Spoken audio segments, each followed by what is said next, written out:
How you doing, YouTube? Matt with Massive Beer Reviews, back with yet another review. And, yeah, a little bit of North Carolina funky, wild, crittery goodness in the form of Zebulon Brewing's. It is their Spring Saison. Their Bob Sylvester Spring Saison. Yeah, I have not had anything from Zebulon yet. I've heard of them. I am a funky beer junkie. I am a Belgian beer, born and bred beer lover, and wild yeast, funky yeast does it for me. So Zebulon has kind of been on my radar. I heard about them only about a year ago, and heard some good things, but it's, we don't get this stuff up here. I was lucky enough to have a local friend, a beer friend, Tanya. She actually was on vacation down, I believe, Maryland way, somewhere down there, maybe in North Carolina, but not close to these guys. They're just north of Asheville, but down south somewhere. And she's like, "Hey, we have some beers down here. I heard good things about Zebulon." She's like, "Do you want anything?" I said, "Yes, I would love something." And they had a couple offerings, and this is the one I picked because it's, they're a base. It's nothing too crazy. They're not going too kooky. And when you walk into a place, you want to have the stuff they do. What's the word I'm looking for? You walk into a pizza place. You don't order, "Oh, let me get this pizza with 19 different toppings." You go, "Let me get a pie. A pizza pie, not a tray, not this weird shit they do up here with trays and shit. Let me get a pie. Let me get a plain pizza," and that's what you base a lot of breweries off of. That's how I feel a lot when it comes to yeast-based breweries. Just be like, give me your base, give me what you're working with, and go from there. So that's what we have here.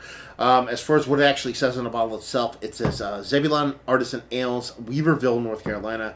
On the side it says brewed and bottled by Zebulon. It says government warning over here. On the side it says Spring Saison, a collaboration with our friends from Birds Fly South Ale Project. A classic mixed fermented field saison with the addition of a variety of flowers. Fermented with mixed yeast cultures from both breweries. Ingredients: Pilsner malt, raw wheat, oats, and rye, and various flowers, sterling and laurel hops. A bunch of nerdy beer stuff, OGs, and IBUs and all the stuff. Primary fermentation, mixed yeast culture, yada yada yada. Not be bad. On the side here it says Spring Saison for Bob Sylvester. That is Saint somewhere, Bob Sylvester. The cool thing about I believe Bob had something to do with Birds Fly South Ale Project. That's kind of why they're dedicating the beer to him.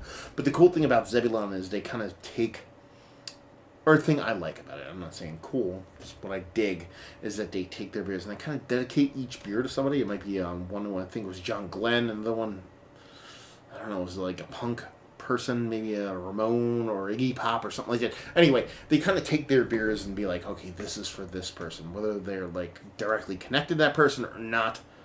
And I kind of dig that in a weird way. Anyway, that's that, label-wise.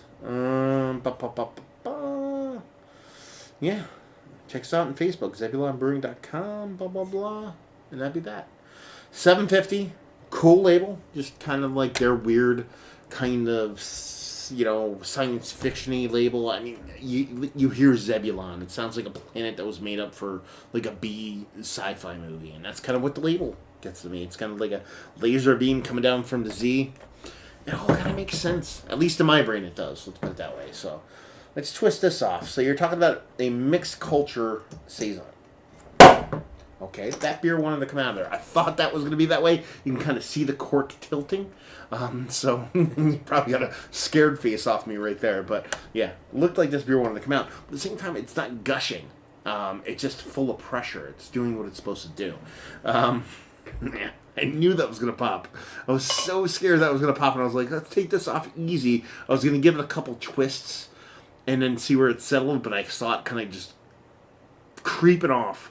So yeah, that, my friends, is a PSA, is that what they call it? On do not lose your eye opening beers. Some beers will actually take your eye out, believe it or not. I've actually heard people getting injured by beer corks. There's some breweries that do it well. I mean, a lot of your funky, wild breweries, their corks can go a little bit sideways on you. But there's other ones that can be just as explosive. One of the leaders in the clubhouse for me is St. Bernardus. St. Bernardus, they're 12. Man, especially for a good run there, like in the late aughts and the early teens, like from like '05 to like 2012, the corks in the app 12. Man, I used to actually make a joke and be like, want to see something funny? I'd actually twist it off and just be like, bang, and I'd like shoot it at something and try to like knock it out. That's how violent their corks would shoot out of their beer. So, again, I'm not saying where I protect them, but at the same time, protect your neck is what I'm saying. Anyway, enough words to kind of let this kind of settle down a bit. It's not going to dissipate all that much. What you're left with is 3 fingers, just off Whitehead. It had a really nice creamy top, getting a bit rocky now. Starting to settle subtly because you see those bubbles kind of crumbling on top of itself. It has a head inside a head at this point. You can see about this deep into the beer. Once I give it a good swirl, once I take it off here, it's going to be about that tall. And, you know, body-wise, nice, vibrant carbonation, subtle haziness, nothing too crazy, exactly what you'd expect from a, like, European, Belgian, French influenced Saison. And honestly, with that light kind of gleaming through, kind of rubbing off that little bit of condensation, that's beautiful. It's a beautiful beer down there. Even the head itself, the way it's crumbling down. Good stuff. Good stuff so far. So let's give it a twirl, get the head to go down there. Nice kind of creamy top to it. You see that kind of like extra lid to it. These beers tend to have this kind of like, they tend to kind of pull in and then have an extra step and an extra step. It's like a mountain of foamy, heady goodness. Let's get a nose on her.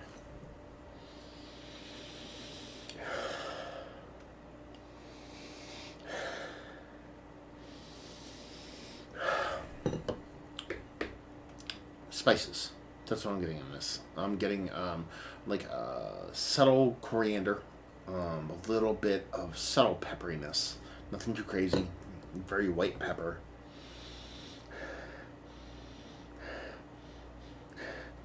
There's something I can't put my finger on though. There's another spice, and I don't actually know it's a spice. I think it's an environmental kind of note. Kind of the same way that you'd be like barnyard this or hay that or horse blanket this. I don't think it's those, but it's that kind of knee-jerk reaction to a smell. Let's put it that way. So yeah, spicy, a little bit of funk, subtly funky, but mostly spicy, peppery, very kind of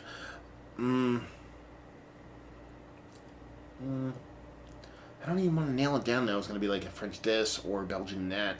It's zero banana there, so you're not getting that kind of like German / sometimes Belgian kind of Saison. It's more spicy, but there's kind of that overt pepperiness is a little bit more kind of like dialed to 11, kind of an American style thing. Let's put it this way. Subtle sweetness. In the way kind of an apple cider is. I'm not saying it's like an apple cider, but it's like, I'm not talking apple cider you buy like Wegmans, or actually you can't buy it at Wegmans. It's more like Walmart. I'm talking like a roadside, like very subtle spiced kind of cider to where you're getting more kind of that terroir from the actual cider than just added a ton of spices. That's what you're getting from here. So you're getting that spiciness wherever the malts and yeast and the whole nine of this came from. You can definitely smell it's coming from that region. Spicy. I said that 19 times already. A little bit of fruitiness, but it's like a spiced kind of cidery fruitiness. And that be that. It smells good.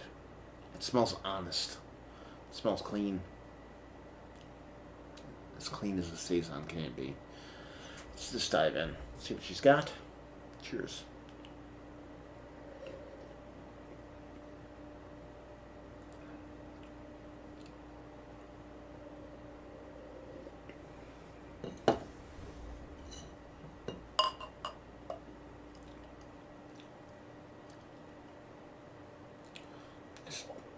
That's delicious.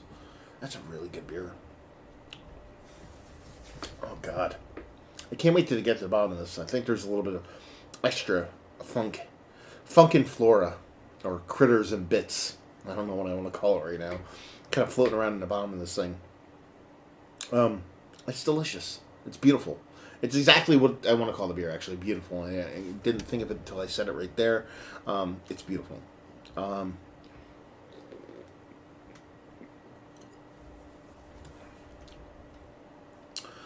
you get this overt, spicy coriander pepper thing from the yeast, especially from the head. So if you're sipping through a big head like this, you kind of just get it.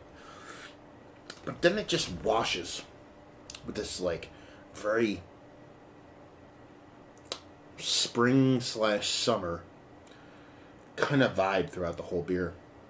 It reminds me of like driving through fields. When I say that, one of my favorite pastimes is driving. And one of my favorite pastimes is driving through windy roads. I have a car that can maneuver decently well. So my favorite thing to do is just drive and listen to music. And where I live, where my future wife lives, there's a lot of farms.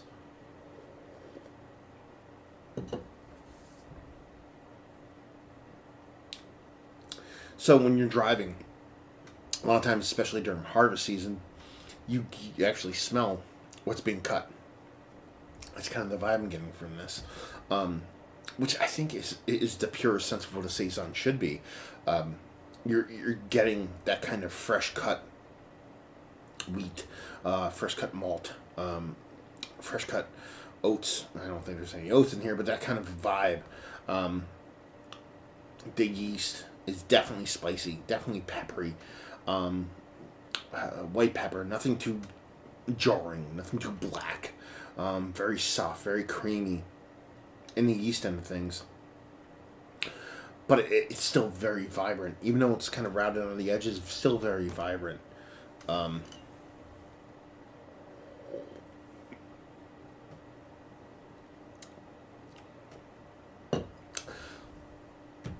getting this... I keep going back to this apple cider thing. I keep going back to it. I don't think it tastes like apples, but I would bet my left testicle that this beer, the yeast or whatever bits and pieces, was surrounded by an apple field. That's what I get from this beer. I get this kind of like apple cider without the like sweetness, without the spiciness. I get this kind of non-green, non-red, just this kind of apple starchiness is what I'm looking for. From this beer, and it just feels like a fucking terroir thing that I just want to fucking find out so badly that it came from there. I could be totally wrong. I'm probably totally wrong, but that's what I'm getting from this. So the point is, I'm getting a really nice wall-made beer that is just beaming with earth, floral, fauna, terroir, the whole line, whatever word you want to throw at it. It's just beaming with the bits and pieces of what it's made of. And that's kind of exactly what beer should be, I think, in general, from the get-go. I love me some crazy weirdo adjunct stouts, and I love me this, that, and the other thing hopped in next direction beers. But when it comes down to brass tacks, that's what I think beer should be. And this fucking nails it.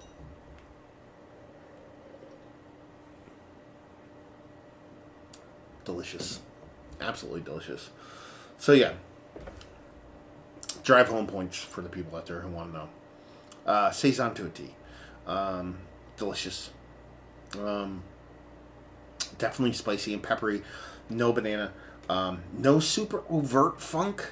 Like, it's not your super kind of barnyard hay funk weirdo shit. But it's more of like a subtle kind of earthiness and dirtiness with a super kind of jacked up kind of terroir where it came from. Those kind of apple orchard kind of skinny kind of hairy kind of skinny fruitiness. Not necessarily the fruit taste, but that kind of earthiness that comes from those kind of things to the nth degree. And it just drinks absolutely fantastic. Value. Let's cut to the chase. Value and availability. It was $16 for $7.50. Did I read the ABV on this? I don't know if I did. I don't know if there actually is one on here. ABV 6.3. I don't have a problem with it. In a perfect world, I'd like to be a little bit cheaper. But, I'm gushing over it enough that I can't really complain about that. Availability, again, I've never seen it around our area, but it can be found, especially further south you go from Pennsylvania, so take it for what it's worth. The thing I usually say at the beginning of that is it's one of the better Saisons I've had as of late. Yeah, I didn't even want to cover that because obviously and just say if you like you like this. If you like good beer. I'm just going to say this. If you like yeast-driven good beer. I should say that, because I shouldn't just say good beer. I mean, I should, but I guess I need to be slightly more specific. If you like yeast-driven good beer. It's honest, good, tasty, just thoughtful beer. That's what comes to mind. Thoughtful and give a shit ability is what I'm drinking. So, yeah, absolutely delicious. And something I hope I can get a little bit more of because, to be perfectly honest, I don't know if you can notice so far, I'm a fan. The only thing I'm not a fan of is almost losing my eye. But, now that I know, now that you know, we should be all good. Anyway, let's cut to the chase. Hopefully you guys enjoyed the review. If you didn't, anywhere in between, please leave a comment in the comment section below. Like, subscribe, all that fun stuff. If you want to check me out anywhere else, Facebook, Twitter, Instagram, on tap. Massive Beers, all 4 of those places. And yeah, another review down. So hopefully you guys enjoyed the review. Hopefully you're enjoying a nice Zebulon beer right now. And hopefully see you next time. Cheers.